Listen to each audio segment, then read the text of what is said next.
The last time I heard her voice, it trembled. Not during the years we were tangled together, not when I confessed I'd forgotten the taste of joy without her in it. Not even when I cried in therapy while she looked at her hands instead of me. No. Her voice only cracked when I didn't reply. I sat there, staring at her message. Can we talk? It sat between us like an echo in an empty cathedral. It was strange. For years, I had been the one begging for conversations. Asking if I mattered, if we were real, if she felt anything at all. She used to say we were on a journey. Then, in front of a therapist, eyes dry, lips calm, she called me a phase. Not love, not home, not even a mistake. Just a phase. I remember the silence in that room. Even the clock on the wall stopped ticking. Now she wants to talk, now she's the one unraveling in the spaces I no longer fill. But I won't answer. Because for the first time, I've learned that silence can be an ending too. And sometimes, the most powerful goodbye is the one that never comes with closure. There was something almost holy about the way she sat during therapy, back straight, ankles crossed, fingers interlaced like she was praying to be understood, but only by herself. She always looked composed in that leather chair, like therapy was another stage and she'd rehearsed her lines well. The smell of mint tea filled the softly lit room. The ticking clock was just loud enough to remind me that every second mattered. I had spent 3 months trying to hold us together in that room. 3 months of, I feel like I'm losing you. 3 months of her saying, you're overthinking again. And then, on that Wednesday, when the rain outside tapped gently against the window pane, she folded her hands, took a breath, and said it. I think what we had was a phase.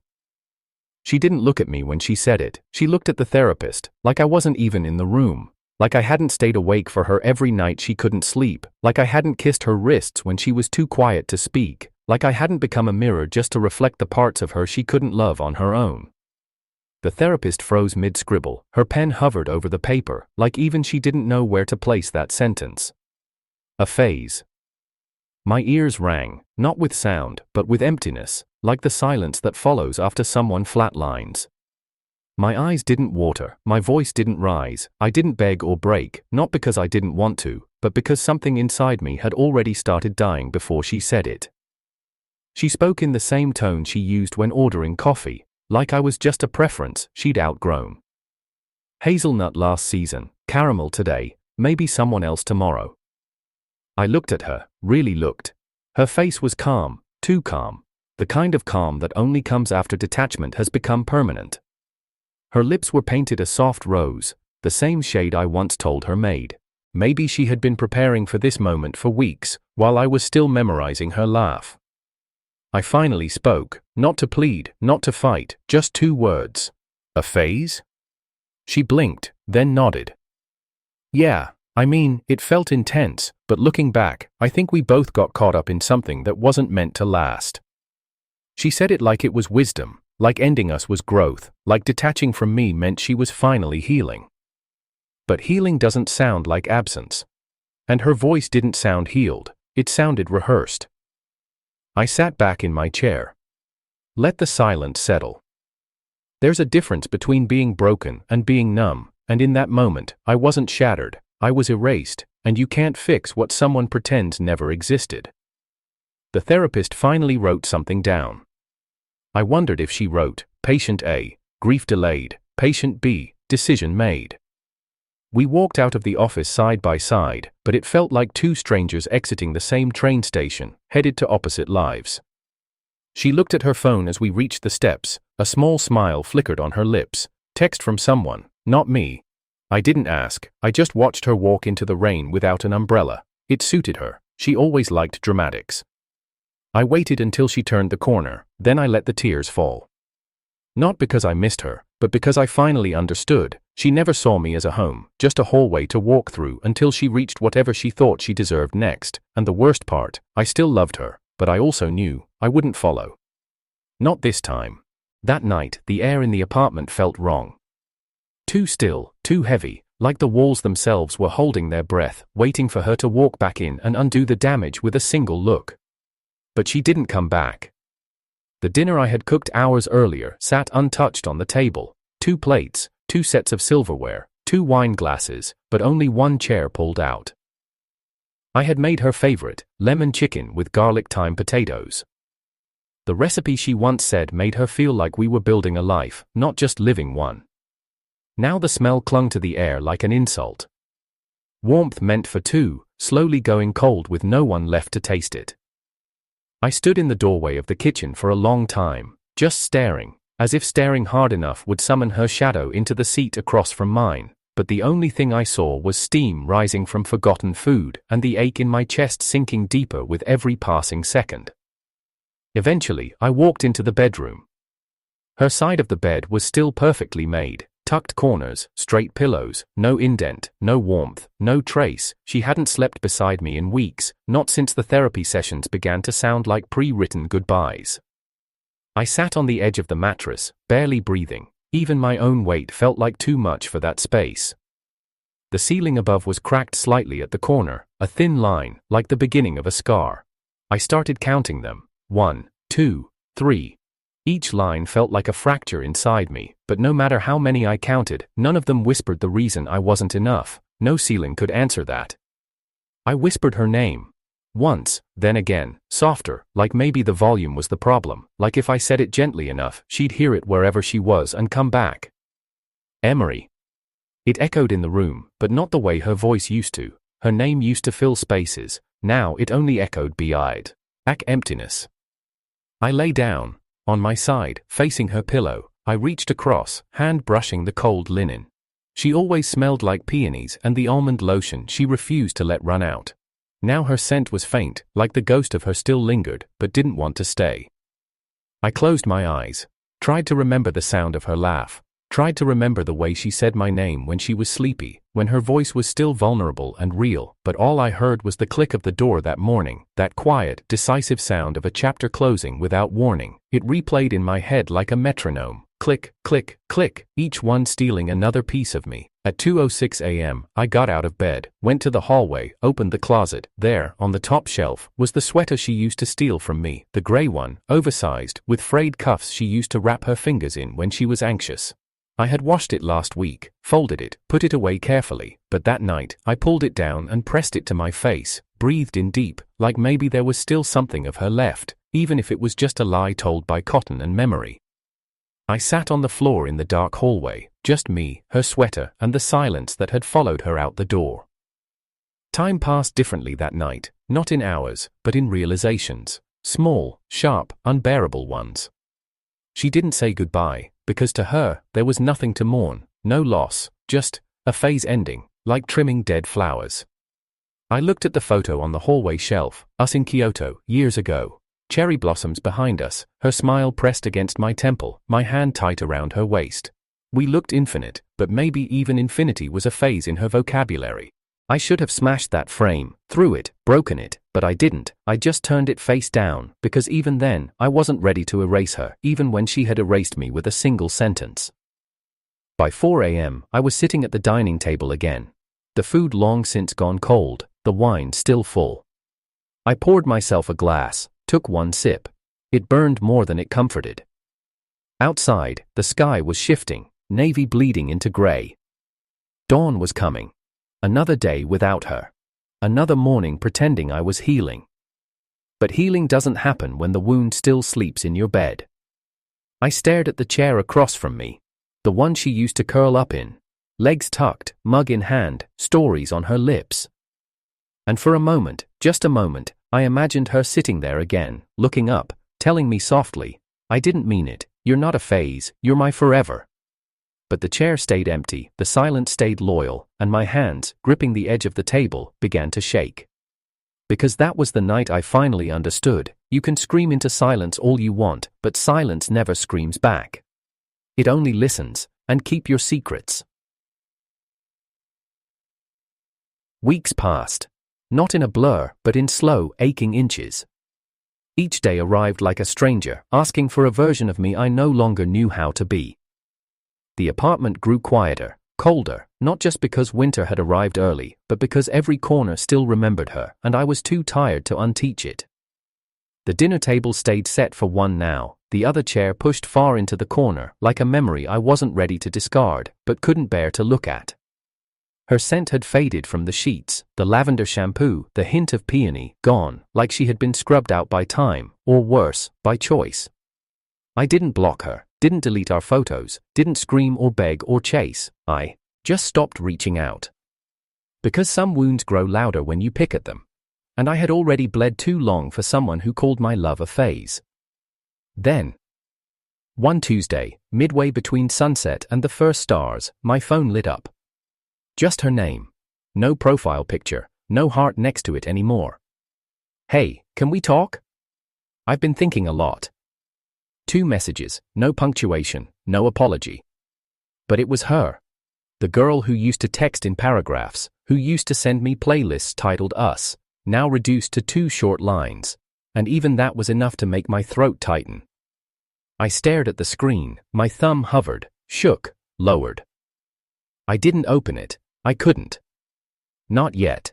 Because I remembered that therapy room, the scent of eucalyptus, the way the leather couch stuck slightly to the back of my legs as I sat stunned, her words still hanging in the air like funeral smoke. It was a phase. That's what she said, a phase, as if I was a moon she outgrew, as if I was never meant to stay full for too long. And now, weeks later. She wanted to talk? I rose from the couch and paced the apartment like I used to do when waiting for her to come home late. Only this time, there was no clock I was racing against, no door I expected to open. Only silence and a glowing phone screen that felt like a match inches from my skin. I imagined what she'd say if I answered, that she missed me, that she didn't mean it, that therapy confused her, that I wasn't a phase, but something permanent she was too afraid to claim. But imagination had betrayed me before. It had whispered futures into my ear while reality was already packing its bags. So I sat on the windowsill, where the cold crept in through the cracks, and the city below flickered like it didn't care who hurt who. I opened my notes app, typed out, "What exactly do you want to talk about?" Then deleted it. Typed, "I'm not the same person you left." Deleted that too. I didn't want to play chess with my own heart, didn't want to say something clever or bitter or careful, I just didn't want to respond. Because the version of me that would have leapt at her message, the boy who would have said yes, anything, please, died in that therapy session. He died when her eyes stayed dry while mine drowned, when her voice never trembled, when she left me hanging between love and limbo and called it healing. And I wasn't ready to resurrect him. I turned the phone over, face down on the coffee table, stared at the ceiling again. The cracks were still there, but I stopped counting them. They no longer needed names. In the corner of the room, the candle I had lit burned too low, its wax formed a pool, beautiful, melting, unfinished, just like us. I thought about replying, not with words, but with a photo. Maybe the dinner I ate alone last night. Maybe the frame she left cracked on the floor. Maybe just the empty chair across from mine. But I didn't. Instead, I watched the moon rise, half lit and tired. Like it had been through too many phases to believe in full ones anymore. The message remained unopened, unread, glowing in the dark like a voice calling from underwater. But I stayed still. Because sometimes silence isn't avoidable, sometimes it's the only thing that lets the wound close, and maybe, just maybe, she would sit on her own bed that night, watching the 3 dots that never appeared, wondering if she had waited too long to call something real again. Because love, when ignored too long, doesn't just fade. It learns not to answer. There's a shoebox buried in the back of my closet. Black, scuffed, and slightly bent at the corners, the kind of box that once held new sneakers. Now, it holds everything I never had the courage to say. I pulled it out tonight. Dust clung to its lid like time refusing to let go. My fingers hesitated on the edge, like even now, it knew opening it would unravel me. Inside, letters, folded papers, ink-stained pages, margins filled with crooked handwriting, some smudged from tears, some rushed and angry, some so soft you could almost hear me whispering through them. I wrote them in the moments she turned away from me, when she'd laugh at something on her phone while I sat silently beside her, when her replies were nods instead of words, when I started to feel like wallpaper, there, but invisible. One letter, dated during our 3rd month together, started with, "I wish you'd look at me the way you look at your reflection." I remember that night, She stood in front of the mirror for 20 minutes, adjusting her makeup, her dress, her smile. She looked radiant. I told her. She didn't hear me. Another letter, much later, ended with, "I'm scared I'll vanish if you keep pretending I'm not real." That one I wrote while sitting alone at our anniversary dinner. She had texted, "Emergency at work, can't make it." I paid for 2 meals and brought home leftovers she never touched. There are 12 letters in total, each one a different version of me, thoughts. Boy who still believed, the man who grew tired, the ghost who stayed anyway. I never gave them to her. Not because I didn't want to, but because I kept waiting for the right moment, a better day, a softer mood, a version of her that might read them and finally see me. But tomorrow became therapy, and therapy became my burial. The night she said it, that I was just a phase, something inside me folded like the paper I used to write on. Now, the letters sit unopened, just like her apology in my inbox. Unread, unneeded, too late. I pulled one out at random, read it under the warm lamplight like it belonged to a stranger. "You smiled in your sleep last night. I hope it was me you were dreaming of. But I know it wasn't. You don't look at me like that anymore, even when you're awake." My throat tightened. Love letters should feel like warmth, but these felt like frostbite, evidence of how long I'd stayed in the cold, hoping it would turn to spring. I found the one I had meant to give her after our first big fight. It still had the pressed flower inside, a brittle daisy from a walk we took when she still reached for my hand. The note read, "I know we fight because I care too loudly. I wish you'd stop mistaking my honesty for attack. I only want to be let in, not pushed out." She never saw that flower, never read that line, but I remember the fight. She called me dramatic, said I was too emotional. I wasn't. I was just too in love with someone who wanted love only when it didn't ask for anything in return. I ran my fingers along the edges of the pages. The ink hadn't faded, but the boy who wrote them had. Because love, when unspoken too long, curdles, turns into longing, then into silence, then into something sharp. I placed the letters back in the box, closed the lid slowly, as if sealing a grave. I wanted to burn them, to watch the words vanish in smoke, but something in me couldn't, not yet, because even if she never read them, those letters were proof that I existed, that I loved, even if she pretended otherwise. I slid the shoebox back into the closet, shoved it into the farthest corner. The door clicked shut with a finality I hadn't felt before, and for the first time, I realized I didn't need her to read my words. She had already written her answer, in silence, in absence, in the hollow way she once said my name. Her apology was still sitting in my inbox, 2 lines, still glowing, still unopened. Just like the part of my heart I used to write from, the part that finally knew that sometimes the words they never read are the ones that save you from forgetting who you were. It happened on a Sunday. One of those gentle, sun-washed afternoons where everything feels lighter, except your chest. I was walking past that old cafe, the one with the soft blue awning and fogged windows that used to write love stories in steam. We'd gone there so often, they used to write our names on the cups before we ordered. "Table by the window?" they used to ask, like it was sacred. And back then, it meant something. Now it was just another place I'd learned to avoid. But that day, I didn't walk past fast enough. I don't know what made me glance through the window. Habit, maybe, or masochism. But when I looked inside, she was there. Her hair curled the same way she wore it when she wanted to be admired, the blush pink coat I once surprised her with still hugging her shoulders, and across from her, someone new.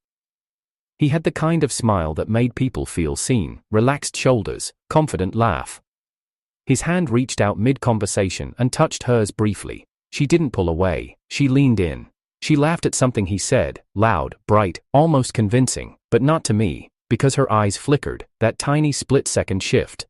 She saw me, through the foggy glass, through the past, through the version of her life where I still existed, and for one moment, her hand hesitated on her cup, clutched it tighter, like it was the only anchor she had. Funny, that used to be me. I was the steady hand she reached for in crowded rooms. I was the voice that softened her spirals. I was the quiet behind her chaos. But now, I was just a ghost in the reflection, a silhouette on the outside of her new story. I didn't look away, not immediately. I wanted to see, not out of jealousy, but out of mourning. I wanted to confirm that I really was gone from her world, that I had been rewritten, replaced, like a footnote deleted from the final draft. She didn't wave, didn't blink, just wrapped her fingers around the paper cup like it held something she didn't want to spill. He leaned in again, whispered something. She smiled. The kind of smile that creases softly at the edge of the lips but doesn't quite reach the eyes. I knew that smile. I had lived inside that almost. It was the smile she used when pretending to be fine felt easier than admitting she wasn't. She looked happy, or maybe she looked like someone trying really hard to appear happy for someone who didn't know her cracks yet.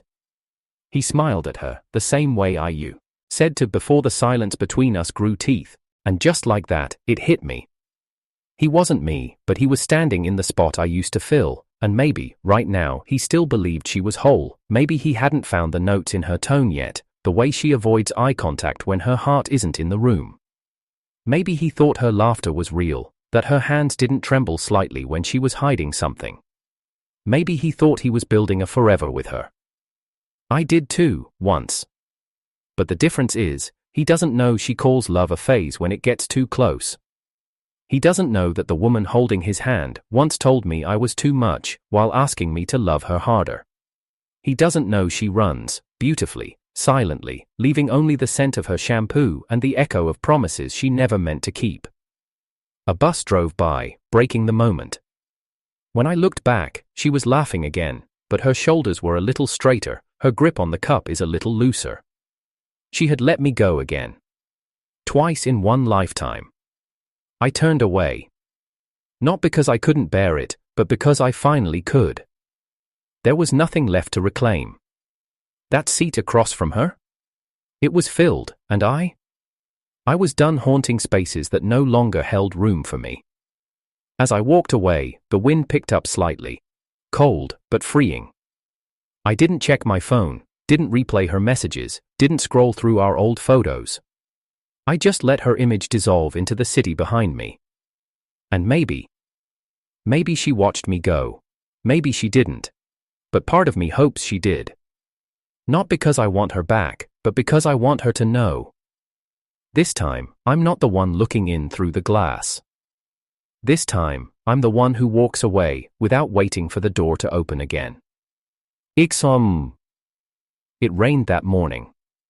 Not heavy, just soft, steady drops tapping the window like an old friend too polite to knock. Louder. I had always loved the rain. She used to say it made me quiet in a beautiful way. I guess I stayed that way. Just without the beautiful. I woke up without an alarm. The kind of morning where you expect something, even if you know better. Even if the part of you that still believes is barely breathing.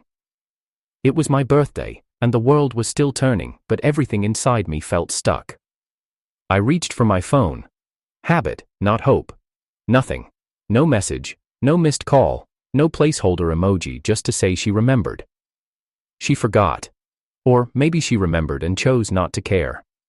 I don't know which one hurt more. I used to wonder what forgetting someone's birthday said about love.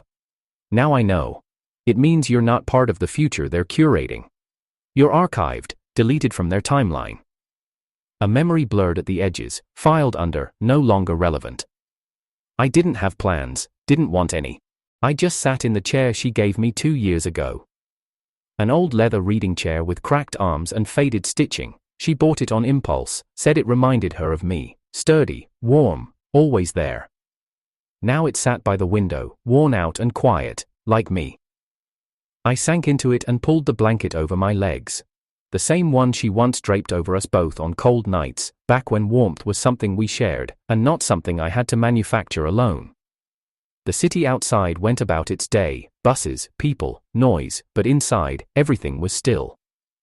On the coffee table was a small cupcake I bought myself, chocolate, no candle, no wish, just sugar pretending to be celebration. I didn't even taste it, just looked at it, like maybe it would blink and say, she's coming back.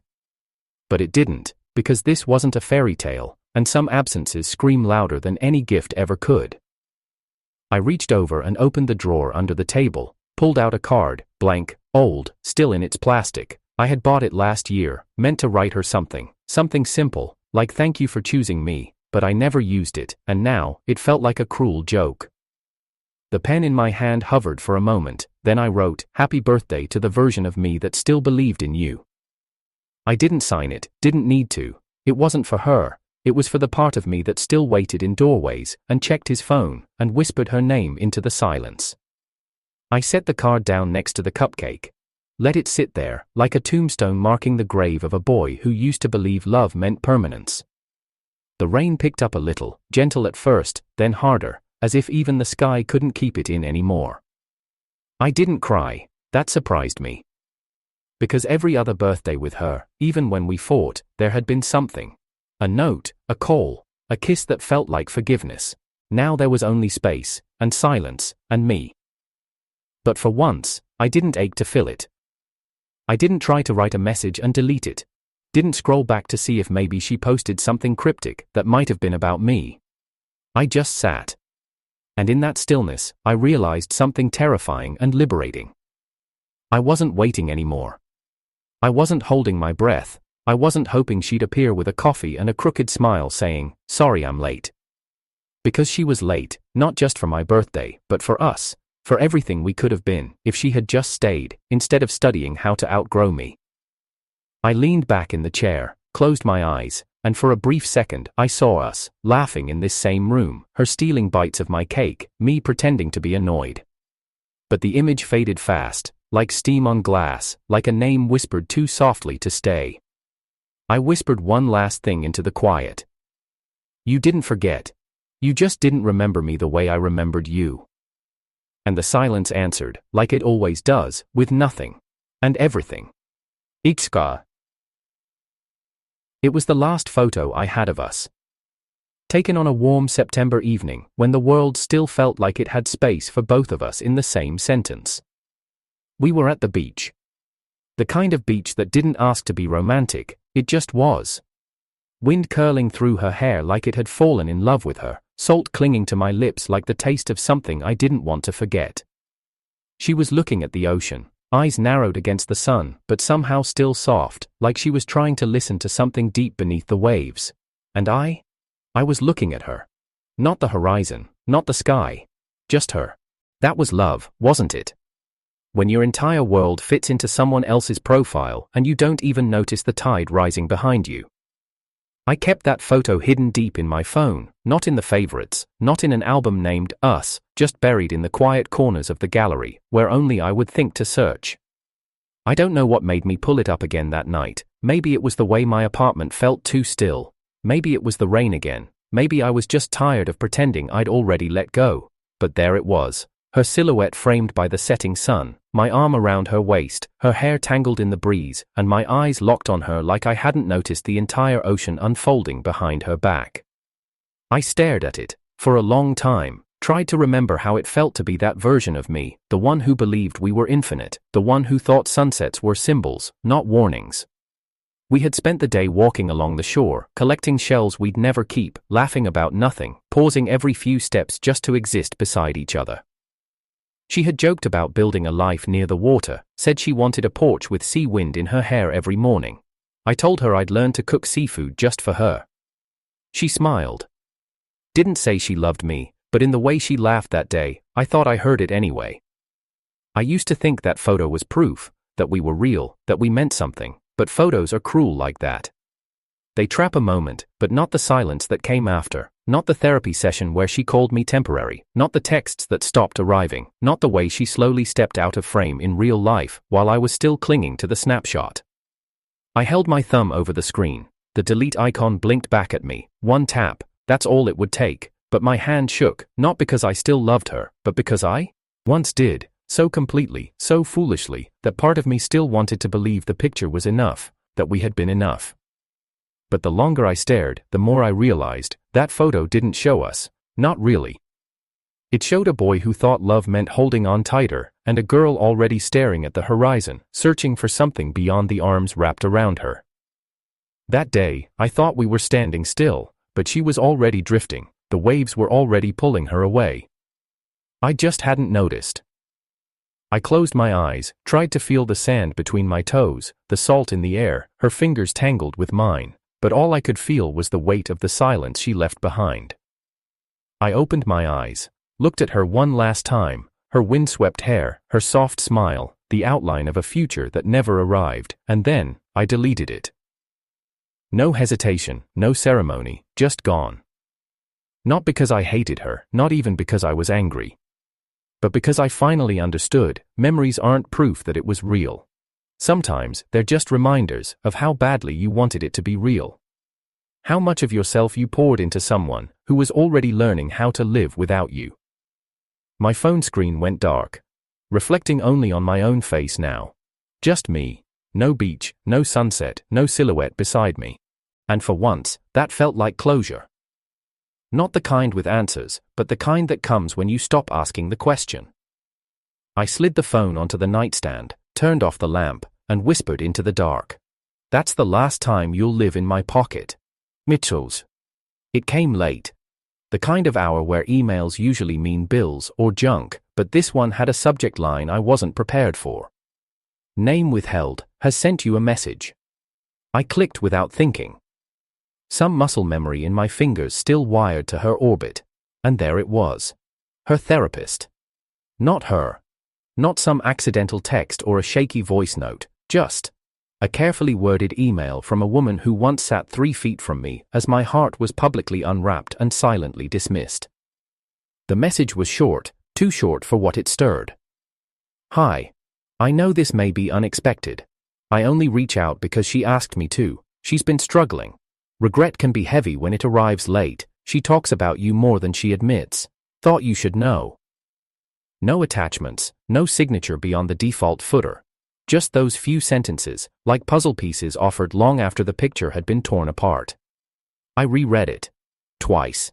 Then again. It felt strange. Not painful. Just strange. Because for months, I had begged for recognition, validation, some sign that what we had was real, not just a phase in her journey of self-discovery, and now, when I had finally learned to breathe without her, someone else was bringing her name back into my lungs. I didn't reply. Not because I hated her, but because healing isn't something you owe to the hands that bruised you, even if they now tremble with guilt. She chose silence when my voice shook in that therapy room. She chose detachment when I offered raw honesty. She chose to call me temporary when I was planning our forever. So no, I didn't owe her a response. I didn't owe her proof that I was okay, that I had survived. Because survival, by its nature, is loudest in the quiet, and tonight, my silence wasn't bitterness, it was peace. I closed the email, didn't archive it, didn't delete it, just left it there, unanswered, like the version of me she left behind. I stood and walked to the window. The rain had started again, softer this time, gentle, almost rhythmic. It tapped against the glass like a heartbeat, or a memory trying to find its way back in, but it didn't reach me, not like it used to. I rested my forehead against the cool pane. Below, the streetlights cast golden reflections on the wet pavement, glimmers in puddles, tiny lights trying their best to look like stars. I used to watch the rain and feel like something was missing, like the world was crying on my behalf, but tonight, I just watched. No ache, no longing, just stillness. And stillness, I've learned, is its own kind of freedom.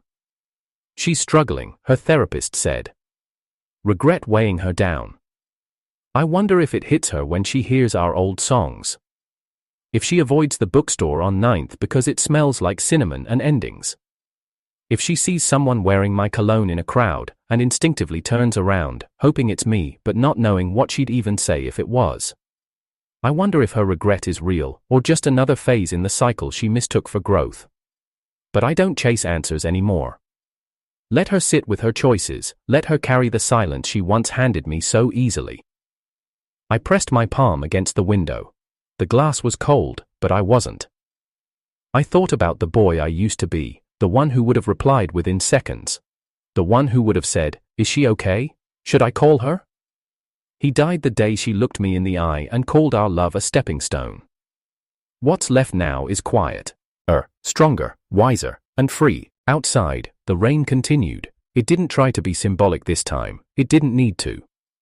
Because the story didn't belong to her anymore, or to therapy sessions, or to unread messages and half-finished apologies.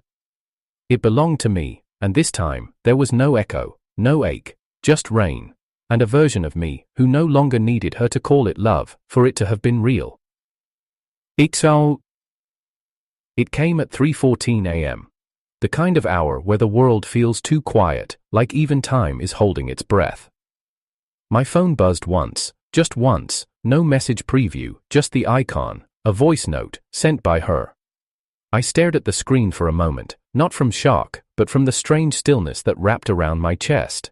I hadn't heard her voice in weeks, and now it sat in my inbox like a memory daring me to press play. I was sitting on the edge of my bed, the city outside half asleep beneath a sky too tired for stars. The rain from earlier still clung to the window, blurring the lights into watercolor shapes. And for reasons I still can't name, I tapped the screen. It began with silence, a breath, shaky. Then her voice. Hey. Just one word, but it hit like a wave I didn't see coming. It was softer than I remembered, unsteady, like she was balancing the apology in her mouth, afraid it might fall apart if she spoke too fast. I don't know if you'll ever listen to this, I needed to say it, even if it's too late. I closed my eyes, let her voice drift through the quiet room, like incense in a church built from memory. I'm sorry, I said it was a phase. I thought if I called it that, I could move on easier, that if I made you smaller, it would hurt less. She paused. You could hear the regret in the silence between her words. But you weren't small, you were everywhere, in every corner of my life, in every mirror I tried to avoid. You were the one who stayed, even when I was already halfway out the door. Another pause, then. Phases aren't supposed to haunt you, they're supposed to pass. But you stayed. I opened my eyes. The window was still fogged, the city still glowing, but something in me shifted, not cracked, not broken, just moved. She kept speaking. I thought detaching meant strength, that letting go before you did would save me from the fall, but it turns out, falling isn't the worst part, it's realizing no one's there to catch you when you land. Her voice cracked then, not loudly, just enough to feel real. You were real, and I'm sorry I treated you like you weren't. Silence again. No goodbye, no plea to talk, just breath. And then the message ended. I stared at the waveform on the screen. The timestamp, 2 minutes and 17 seconds, long enough to say everything too late. I didn't play it again, didn't save it, didn't forward it to friends or whisper about it into a pillow. I deleted it. Not out of anger, not out of pride. But because I finally understood, love isn't proved in apologies, it's proved in presence, in choosing someone again and again, in staying, even when it's inconvenient, even when it's hard, even when your voice trembles, and she didn't. She chose silence when my hands were shaking. She chose detachment when I begged her for honesty. She chose to label our story as temporary because she was afraid to admit how permanent it had started to feel. That voice note wasn't a confession, it was residue, the kind of thing people leave behind when they realize they walked away from something they'll never find again. I set the phone down, pulled the blanket around my shoulders.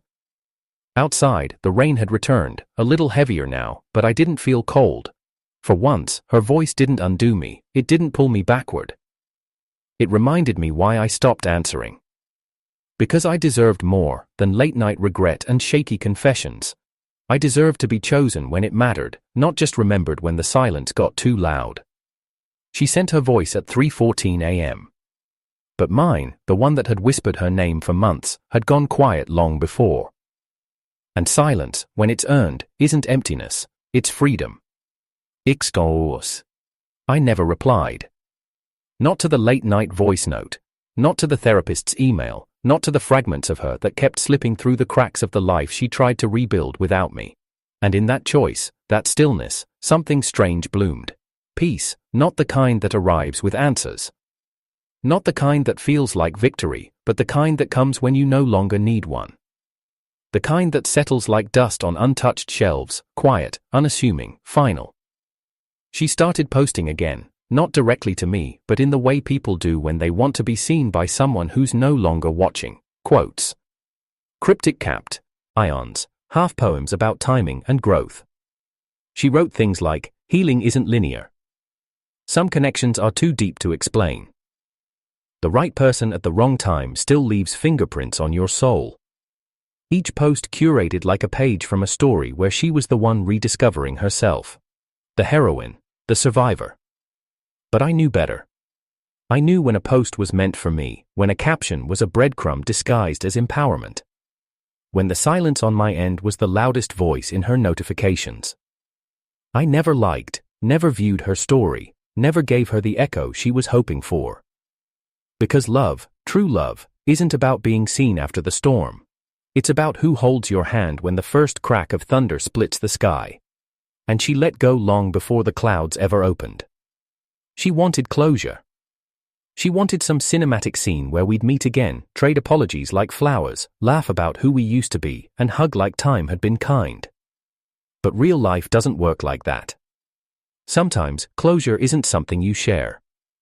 Sometimes, it's something you create quietly, in the stillness of a room where their voice no longer echoes. I had already written mine. It wasn't dramatic, it wasn't explosive, it didn't involve screaming or final words said at the top of my lungs. It looked like deleting the photo, ignoring the message, sitting in the chair she once gifted me and realizing I didn't need her to fill the space anymore. It looked like waking up on my birthday and not reaching for my phone, not hoping, not remembering, just breathing.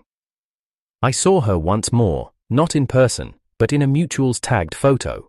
She was smiling again, wearing a dress I once said made her look like summer, beside someone new. He had his arm around her.